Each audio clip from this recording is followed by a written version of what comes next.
Hi అండి. Welcome to Harika's kitchen. ఈరోజు ఈ వీడియోలో రొయ్యల కూర ఎలా చేసుకోవాలో చూపించబోతున్నానండి. మీకు గనక ఈ వీడియో నచ్చితే లైక్ చేయండి, సబ్స్క్రైబ్ చేసుకోవడం మాత్రం మర్చిపోకండి.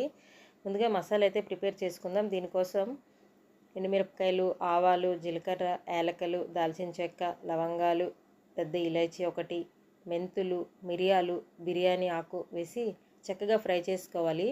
ఫ్రై చేసుకున్న ఈ మసాలాలను ఫైన్ పౌడర్ చేసుకోవాలి.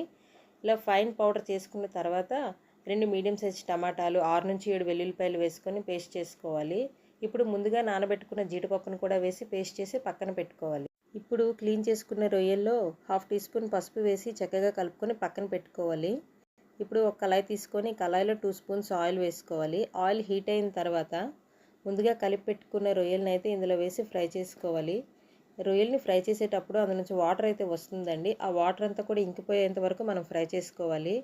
చూడండి, ఇక్కడ వాటర్ అంతా కూడా ఇంకిపోయి ఇలా ఉందన్నమాట. ఇప్పుడు ఈ రొయ్యల్ని తీసి పక్కన పెట్టుకుందాం.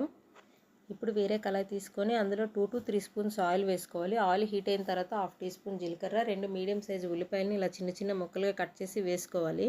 ఇప్పుడు ఈ ఉల్లిపాయలు బ్రౌన్ కలర్ వచ్చేంత వరకు ఫ్రై చేసుకోవాలి. ఉల్లిపాయలు ఫ్రై అయిన తర్వాత పసుపు, ధనియాల పౌడర్, అలాగే రుచికి సరిపడా కారం వేసుకొని కలుపుకోవాలి.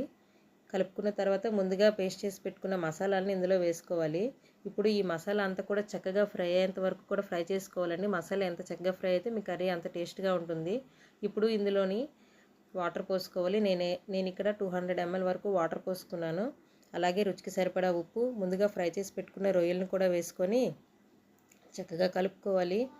ఇప్పుడు మీడియం ఫ్లేమ్లో రొయ్యలు ఉడికేంత వరకు కూడా ఉడికించుకోవాలండి. ఇలా ఉడికిపోయిన తర్వాత కాస్త కొత్తిమీర వేసుకొని ఒకసారి కలుపుకోవడమేనండి. అంతేనండి, ఎంతో టేస్టీగా ఉండే రొయ్యల కూర అయితే రెడీ అయిపోయింది. మీకు గనక ఈ వీడియో నచ్చితే లైక్ చేయండి, షేర్ చేయండి, సబ్స్క్రైబ్ చేసుకోవడం మర్చిపోకండి. Thank you for watching.